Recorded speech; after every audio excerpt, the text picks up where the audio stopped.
PM Narendra Modi ने बुद्ध पूर्णिमा के अवसर पर बैसाख ग्लोबल सेलिब्रेशन को वर्चुअली संबोधित किया। इस दौरान उन्होंने कोरोना महामारी पर अपनी बात रखी। उन्होंने कहा कि इस मुश्किल वक्त में बुद्ध के आदर्शों पर चलना जरूरी है। कोरोना के खिलाफ जंग में हमें बौद्ध संस्थाओं से मदद मिल रही है। बुद्ध पूर्णिमा के अवसर पर बैसाख वैश्विक समारोह में पीएम मोदी ने कहा कि फ्रंटलाइन हेल्थ केयर वर्कर्स, डॉक्टरों, नर्सों को एक बार फिर सलाम करता हूं, जो निस्वार्थ भाव से दूसरों की सेवा करने में अपनी जान जोखिम में डालते हैं और जिन्होंने अपने प्रियजनों को खोया है, उनके परिजनों के प्रति शोक व्यक्त करता हूं। मोदी सरकार को आज 7 साल पूरे हो गए। हालांकि मोदी सरकार ने सेलिब्रेट करने से मना कर दिया। 7 साल में पहली बार है जब प्रधानमंत्री नरेंद्र मोदी मुश्किल में घिरे नजर आ रहे हैं। पिछले 7 सालों में मोदी सरकार ने कई ऐसे फैसले किए हैं जो कि चर्चा में रहे। शिवसेना के मुखपत्र सामना में एक बार फिर मोदी सरकार पर निशाना साधा गया है। इसमें लिखा गया कि प्रधानमंत्री नरेंद्र मोदी और गृह मंत्री अमित शाह ने अब उत्तर प्रदेश के चुनाव की तैयारी शुरू कर दी है। ये चुनाव जीतने की आकांक्षा में गंगा नदी को हिंदू शववाहिनी में तब्दील कर सकती है। पुडुचेरी की उपराज्यपाल तमिलिसाई सुंदरराजन ने AINRC के विधायक के लक्ष्मी नारायण को विधानसभा का प्रोटेम स्पीकर नियुक्त किया। उपराज्यपाल ने लक्ष्मी नारायण को ये राजनिवास में शपथ दिलवाई। उन्होंने शपथ तमिल भाषा में ली। 1985 बैच के IPS सुबोध कुमार जायसवाल को CBI का नया डायरेक्टर बनाया गया। प्रधानमंत्री नरेंद्र मोदी की अध्यक्षता में सोमवार को हुई हाई लेवल कमेटी की मीटिंग में इसका फैसला लिया गया। मंगलवार को पर्सनल मिनिस्ट्री ने उनकी नियुक्ति का ऑर्डर जारी किया है। वे 2 साल तक इस पद पर रहेंगे। बता दें कि सुबोध कुमार जायसवाल महाराष्ट्र के DGP और ATS चीफ रह चुके हैं।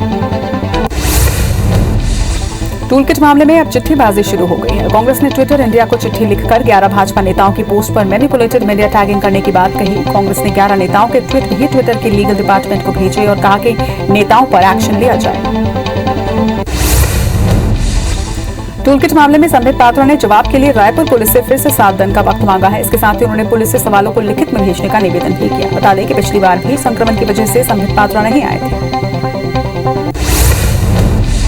अमृतसर में कृषि कानूनों के खिलाफ किसानों ने काले झंडे के साथ विरोध प्रदर्शन किया। प्रदर्शन कर रहे एक किसान ने बताया कि किसानों को प्रदर्शन करते हुए 6 महीने हो चुके हैं, लेकिन फिर भी सरकार सोई हुई है। इन्हें जगाने के लिए हम एक बार फिर सड़कों पर उतरे हैं और काले झंडे के साथ विरोध प्रदर्शन कर रहे हैं।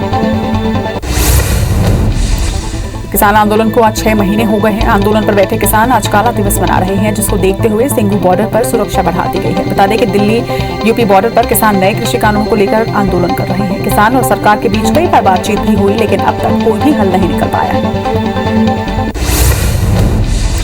किसान नेता राकेश टिकैत ने कहा कि आज हम काला दिवस मना रहे हैं। 6 महीने यहाँ पर हो गए हैं, लेकिन सरकार हमारी बात नहीं सुन रही और इसलिए हम काले झंडे हाथ में लिए हुए हैं। ये सब शांतिपूर्ण तरीके से किया जाएगा। हम कोरोना प्रोटोकॉल का पालन भी कर रहे हैं। भारतीय क्रिकेट कंट्रोल बोर्ड ने IPL के बाकी बचे 31 मैच को लेकर 3 हफ्ते की विंडो तलाश ली है। ये मैच 18 या 19 सितंबर से शुरू हो सकते हैं। वहीं टूर्नामेंट का फाइनल 9 या 10 अक्टूबर को खेला जा सकता है। 21 दिनों के अंदर लीग राउंड में 7 सिंगल 10 डबल हेडेड मुकाबले हो सकते हैं। वहीं BCCI के एक सीनियर अधिकारी ने इसकी जानकारी दी। केंद्र सरकार के नए IT नियमों के खिलाफ WhatsApp कोर्ट पहुंच गया है। नए नियमों में WhatsApp और उस जैसी कंपनियों को अपनी मैसेजिंग ऐप पर भेजे गए मैसेज के ओरिजिन की जानकारी अपने पास रखनी होगी। सरकार के इसी नियम के खिलाफ कंपनी ने दिल्ली हाई कोर्ट का दरवाजा खटखटाया है। कंपनी का कहना है कि सरकार के इस फैसले से लोगों की प्राइवेसी खत्म हो जाएगी। ओडिशा के पारादीप में चक्रवात यास की वजह से मछली पकड़ने वाली नावों को नुकसान पहुंचा है। वहीं दूसरी ओर जगतसिंहपुर में Odisha disaster rapid action force की टीम पारादीप नगर क्षेत्र में सड़कों की सफाई कर रही है। पश्चिम बंगाल और ओडिशा पर चक्रवाती तूफान यास का खतरा तेज हो गया है। चक्रवाती तूफान ओडिशा के भद्रक जिले के धामरा पोर्ट से टकरा चुका है। यास के चलते ओडिशा और पश्चिम बंगाल के तटीय इलाकों में पानी रिहायशी इलाकों में घुस रहा है। ओडिशा के special relief commissioner PK Jain ने कहा कि लैंडफॉल की प्रक्रिया 3 से 4 घंटे तक चलेगी। IMD महानिदेशक मृत्युंजय महापात्र ने बताया कि तूफान बालेश्वर के दक्षिण में ओडिशा तट को पार कर रहा है। अभी इसकी हवा की गति 130 से 140 किलोमीटर प्रति घंटे की है। लैंडफॉल प्रक्रिया अभी चल रही है, जो कि 3 घंटे में पूरी होगी, जिसके बाद ये कमजोर होकर उत्तर पश्चिम दिशा में गति करेगा। ओडिशा और बंगाल में करीब 12 लाख लोगों को तटीय इलाकों से निकालकर सुरक्षित स्थानों पर पहुंचाया गया है। ओडिशा के धमना में तेज बारिश और तेज हवाएं जारी है। वहीं ओडिशा में भारतीय नौसेना यास प्रभावित लोगों के लिए राहत सामग्री भी उपलब्ध करवा रही है। पश्चिम बंगाल के पूर्व मेदिनीपुर के दीघा में तेज हवाओं के साथ जमकर बारिश हुई। बारिश की वजह से दीघा में बाढ़ जैसे हालात निर्मित हुए हैं। तो वहीं ओडिशा के भद्रक जिले के धामरा में भी बाढ़ जैसे हालात बन गए हैं। इधर झारखंड के रांची में चक्रवाती यास की वजह से तेज हवाएं चल रही हैं। साथ ही मौसम में भी काफी बदलाव आया है। पश्चिम बंगाल की मुख्यमंत्री ममता बनर्जी ने नबाना में चक्रवाती यास को देखते हुए जिलाधिकारियों, जिला प्रबंधन कमेटी और अन्य अधिकारियों के साथ समीक्षा बैठक की। बता दें कि यास की वजह से दीघा में बाढ़ जैसे हालात निर्मित हुए हैं। चक्रवाती तूफान को देखते हुए कई उड़ानें भी रद्द कर दी गई हैं। छत्रपति शिवाजी महाराज अंतर्राष्ट्रीय हवाई अड्डे ने मुंबई से भुवनेश्वर और कोलकाता के बीच उड़ानें रद्द कर दी हैं। अब तक करीब 6 उड़ानें रद्द की जा चुकी हैं। वहीं अन्य क्षेत्रों के लिए उड़ानें निर्धारित समय पर चलती रहेंगी। आज इस साल का पहला चंद्र ग्रहण लग रहा है। ग्रहण का पार्शियल फेज पूर्वी भारत के कुछ हिस्सों, पश्चिम बंगाल और उड़ीसा के कुछ तटीय इलाकों में दिखाई देगा। चंद्र ग्रहण का समय दोपहर 3:15 से शाम 6:30 तक रहेगा। ग्रहण के दौरान कोई भी शुभ कार्य नहीं किया जाता है। दुर्ग जिले को सीएम भूपेश बघेल ने 110 करोड़ के विकास कार्यों की सौगात दी। इसके साथ ही नया रायपुर में वेदांता केयर्स फील्ड अस्पताल का लोकार्पण भी किया। इस दौरान उन्होंने कहा कि फिर से विकास कार्यों में तेजी लाएंगे। सीएम ने हेल्थ वर्कर्स को धन्यवाद भी दिया। पूर्व मंत्री पीसी शर्मा ने मुख्यमंत्री को एक पत्र लिखकर सेन समाज के लोगों को आर्थिक सहायता की मांग की है। उन्होंने सैलून दुकानों का किराया और बिजली बिल माफ करने के लिए कहा। इसके साथ ही केश शिल्प कार्ड बनाने की भी मांग की है। पूर्व सीएम रमन सिंह ने 14,580 शिक्षकों की भर्ती को लेकर सरकार पर झूठ बोलने का आरोप लगाया है। उन्होंने ट्वीट कर लिखा कि चयनित अभ्यर्थी मजदूरी करने को मजबूर हैं और तनाव में जी रहे हैं। इधर कांग्रेस ने जवाब देते हुए कहा कि सरकार सभी वादों को पूरा कर रही है। भोपाल नगर निगम ने होटल, मैरिज गार्डन संचालकों को नोटिस जारी किया है, जिसमें 7 दिन में पंजीयन नहीं कराने पर तालाबंदी करने की बात कही गई है। ये नोटिस 90 होटल संचालकों और 100 से अधिक मैरिज गार्डन संचालकों को जारी किया गया। सीएम केजरीवाल ने कहा कि दिल्ली में ब्लैक फंगस के 620 मामले आ चुके हैं, लेकिन इसके इलाज में इस्तेमाल होने वाले इंजेक्शन नहीं मिल पा रही है। उन्होंने कहा कि परसों 400 इंजेक्शन मिले थे, कल भी 400 मिले, जबकि एक मरीज को 6 के करीब इंजेक्शन रोज लगने होते हैं, लेकिन हमें सिर्फ 400 मिल रहे हैं। बिहार के पटना में वैक्सीन नहीं होने की वजह से कई केंद्रों पर वैक्सीनेशन बंद है। ऐसा ही एक तस्वीर पटना वुमेन्स कॉलेज और एएन कॉलेज से सामने आई, जहां पर पूरी तरह से सन्नाटा पसरा हुआ है। बता दें कि बिहार में कोरोना के मामलों को देखते हुए लॉकडाउन को आगे बढ़ा दिया गया है। केंद्रीय स्वास्थ्य मंत्रालय ने कोविड-19 के लिए अपने लेटेस्ट क्लिनिकल प्रोटोकॉल में कहा है कि कोरोना का संक्रमण सबसे ज्यादा हवा से और संक्रमित व्यक्ति के खांसने, छींकने या फिर बात करने पर निकलने वाली ड्रॉपलेट से फैलता है। ये पिछले साल जून 2020 में प्रकाशित क्लिनिकल ट्रायल में कहा गया था। विदेश मंत्री एस जयशंकर ने संयुक्त राष्ट्र के महासचिव एंटोनियो गुटेरेस से मुलाकात की और इस दौरान कोविड-19 महामारी के चलते आई चुनौतियों को लेकर व्यापक चर्चा की। बैठक के दौरान विदेश मंत्री जयशंकर ने तत्काल और प्रभावी वैश्विक टीका समाधान तलाशने की महती आवश्यकता को रेखांकित किया। मॉडर्ना ने अपनी वैक्सीन के बच्चों पर हुए दूसरे और तीसरे चरण के ट्रायल के नतीजे घोषित किए हैं। कंपनी ने बयान जारी कर बताया कि उसकी वैक्सीन बच्चों पर 100% प्रभावी और सुरक्षित पाई गई है। ये ट्रायल 12 से 17 साल के बच्चों पर किया गया था। कंपनी अपनी सिंगल डोज कोविड वैक्सीन को भी अगले साल भारत में उतार सकती है। दुनिया भर में कोरोना के 16 करोड़ 85 लाख को पार कर चुके हैं। वहीं अब तक 34,99,000 मरीजों की मौत हो चुकी है। दुनिया भर के 15 करोड़ मरीज कोरोना को हराकर स्वस्थ हुए हैं। हालांकि दुनिया में 1 करोड़ 49 लाख एक्टिव मरीजों का इलाज जारी है। संक्रमण के मामले में भारत दुनिया में अमेरिका के बाद दूसरे स्थान पर लगातार बना हुआ है। देश में एक दिन में कोरोना के 2,08,000 नए मामले सामने आए, जिससे कुल आंकड़ा 2 करोड़ 71 लाख के पार पहुंच चुका है। वहीं 4,159 नई मौत के साथ अब तक 3,11,000 मरीजों की मौत हो चुकी है। वहीं मौत के मामले में भारत दुनिया में तीसरे नंबर पर पहुंच चुका है। बीते 24 घंटे में 3,95,000 मरीज स्वस्थ हुए हैं। वहीं संक्रमण के मामले में महाराष्ट्र पहले पायदान पर है। महाराष्ट्र में 24,136 नए मामलों से कुल आंकड़ा यहां पर 56,26,000 को पार कर चुका है। राज्य में 1,137 मौत से अब तक 90,349 मरीजों की मौत भी हो चुकी है। वहीं एक्टिव मरीजों का आंकड़ा प्रदेश में 3,14,000 के पार है। राज्य में 36,000 से ज्यादा मरीज स्वस्थ हुए हैं। वहीं पुणे में 2,696 और मुंबई में 1,029 नए केस सामने आए। मध्य प्रदेश में 2,422 नए केस मिलने से आंकड़ा 7,69,000 को पार कर चुका है। वहीं प्रदेश में 68 मरीजों की मौत के साथ कुल आंकड़ा 7,686 पर पहुंच चुका है। एमपी में एक्टिव मरीजों की संख्या की बात करें तो ये 48,634 पर पहुंच चुकी है। वहीं बीते 24 घंटे में 7,373 मरीज स्वस्थ होकर डिस्चार्ज हुए हैं। वहीं इंदौर में 648 और भोपाल में 529 नए मरीजों की पुष्टि भी की गई। मध्य प्रदेश में कोरोना संक्रमण के हालात अब नियंत्रण में आ रहे हैं। गृह मंत्री नरोत्तम मिश्रा ने कहा कि प्रदेश में कोरोना के संक्रमण की दर में तेजी से सुधार हो रहा है। ग्रोथ रेट 3.11% है और रिकवरी रेट 93% से ज्यादा। हम अनलॉक की तरफ धीरे धीरे आगे बढ़ रहे हैं। एक हफ्ते में पूरी ताकत के साथ संक्रमण को खत्म करना है। मुरैना में डॉक्टरों की भर्ती, उपकरण और ऑक्सीजन की व्यवस्था के लिए कांग्रेसी नेताओं ने सवाल उठाए हैं। 75 डॉक्टरों की भर्ती को लेकर बीजेपी कांग्रेस के बीच जंग तेज हो गई है। वहीं प्रशासन का ये दावा है कि वो कोरोना के खिलाफ मुस्तैदी से लगा हुआ है। वहीं 600 बेड वाले अस्पताल के लिए स्टाफ की व्यवस्था पर कांग्रेस ने सवाल खड़े किए हैं। छत्तीसगढ़ में कोरोना के 3,506 नए केस सामने आए हैं। प्रदेश में एक्टिव मरीजों का आंकड़ा 56,474 के पार पहुंच चुका है। तो वहीं 77 मरीजों की मौत के साथ अब तक 12,723 लोगों की प्रदेश में मौत हो चुकी है। 7,443 मरीजों के डिस्चार्ज होने के साथ ठीक होने वालों का कुल आंकड़ा 8,87,000 को पार कर चुका है। रायपुर में 209 और दुर्ग में 67 नए केसों की पुष्टि की गई। आज से छत्तीसगढ़ के कई जिले अनलॉक हो गए हैं। रायपुर, धमतरी, बेमेतरा, बालोद, जशपुर के साथ ही दुर्ग, बिलासपुर, महासमुंद और राजनांदगांव जिलों में अनलॉक की प्रक्रिया शुरू की गई है। रायपुर में नई गाइडलाइन के मुताबिक शहर में सभी दुकानें शाम 6 बजे तक खुल सकेंगी। इंदौर के कोर्ट के आदेश के बाद एक बार फिर आज से सप्ताह में 5 दिन फल, सब्जी, किराना दुकानें खोली जाएंगी। 20 मई को कलेक्टर मनीष सिंह ने सख्त लॉकडाउन को लेकर आदेश जारी किया था, लेकिन अचानक से सब कुछ बंद कर दिया था। केवल दूध मिल पा रहा था और नए आदेश से जनता को थोड़ी राहत जरूर महसूस हुई है।